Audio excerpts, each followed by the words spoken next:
नमस्कार, मी पूजा. तुम्हा सगळ्यांचं माझ्या चॅनलमध्ये खूप खूप स्वागत आहे. आणि आमची चौकडी आज चालली होती आत्याकडे. आम्ही गेलो आत्याला घ्यायला आणि आत्याकडे गेल्यानंतर तिथे पोहोचल्यानंतर छान मस्त जेवणं वगैरे करून आम्ही आत्याला घरी घेऊन आलो आमच्या. आणि छान मस्त गप्पा गोष्टी झाल्यानंतर इथे आत्यांनी बाबांना ओवाळण्यासाठी मस्त ताट काढायला लावलं आईला.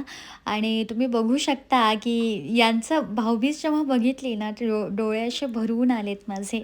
आणि त्यानंतर आमचे मामाश्री पण आले होते. तर आत्याचं आणि मामांचं म्हणजे आत्या मामांना शिकवत होती की कसं करायचं भाऊबीज, काय-काय द्यायचं आणि कसं तो शिला आणि नारळ ठेवायचं ते आत्या मामांना शिकवत होते. आणि त्यानंतर आईने सुद्धा मस्त मामांना ओवाळलं. आणि जेव्हा अ, दक्षिणा टाकायची वेळ झाली तेव्हा मी मामांना बोलत होते की "मामा जरा पैसे वाढवा."